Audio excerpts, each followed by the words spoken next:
ម្នាក់វែកញីរឿងថប់ក្លូបខ្ញុំរហូតថប់ចង់សនឃើញយូរដែរមិនក៏មិនឡើងនៅតែ18បុករហូតចឹងតែឡើងទៅដូចគេចង់ដូចគេចង់ឈួតតែឯងហ្មងម្នាក់ឃើញថប់ក្លូបចំណែនមែនអត់មានដូចបរោះភីងម៉ែកុំចំណែនអីតែគេលេងខ្លាំងគេបានថប់ក្លូបបែបហ្នឹងហើយខ្លាំងកន្លែងណាខ្លះខ្លាំងកន្លែងនេះចាំមើលអានពេមើលតើកន្លែងនេះឡើងបរោះភីងបុកផាំងបាក់ជើងចងាមប៊ីងាប់ដល់ពូតងាចាប់ប្រាំងជប់បងសុំទោសចាប់ប្រាំងហេឬខ្លួនជីវិតរឿងថ្លៃដាបរោះភីងហ្នឹងបងស្រឡាញ់អូនហាន់ណាប៊ីចង់ទៅណាបេប៊ីបកោរឿងក្តីបងភ្លើប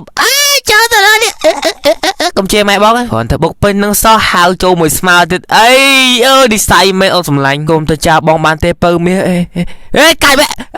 ខ្ញុំទៅចោលទៀតអាយអញហើយចាំបានផ្ទះបាញ់អត់ទៅមែនឥឡូវរឿងអូនហាណាប៊ីទុំមកដុំសិនអ្នកទាំងអស់យើងក៏ចង់ដាក់ពេជ្រអីណាតែតោមកខាងទិញបែបានអ្នកទាំងអស់យើងតម្លៃពេជ្រសមរម្យហើយ website លឿនទៀតបាទចែកដាក់ទៅយើងឆាត់ទៅពេកទៅដើម្បីគេដាក់ឲ្យហើយមួយទៀតយើងមកចង់ទិញទាំងហាលតកអីណាអាចតោមកពេកទូបរោះភីងនេះបានទៅបរោះភីងមានលោកកងហាលតកបរោះភីងឃើញតែអាចទៅមើលក្រោម comment បានឃើញពេកហ្នឹងហើយលេងទៅយើងទីមិនតិចនេះស៊ីពេគេផាំងបានទាំងតរិតអត់បានពេលខ្លះដោយសារតែយើងមាននិស្ស័យជាមួយគ្នាទៅយើងបានជួបគ្នាអូនហាណាប៊ីហើយពៅវាយើងនិស្ស័យជាមួយគ្នាទៀតហើយពៅគាត់ទៅអត់អីទេយើងទៅទាំងពីរនេះអូនសំឡាញ់ចង់ទៅណាបេប៊ីបកោដូចក្តីបោកភ្លាមមើលនិស្ស័យគ្នាទៀតហើយងា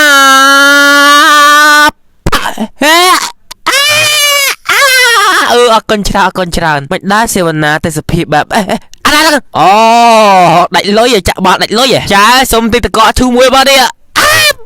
បងខ្ញុំសុំតោបងខ្ញុំសុំតោ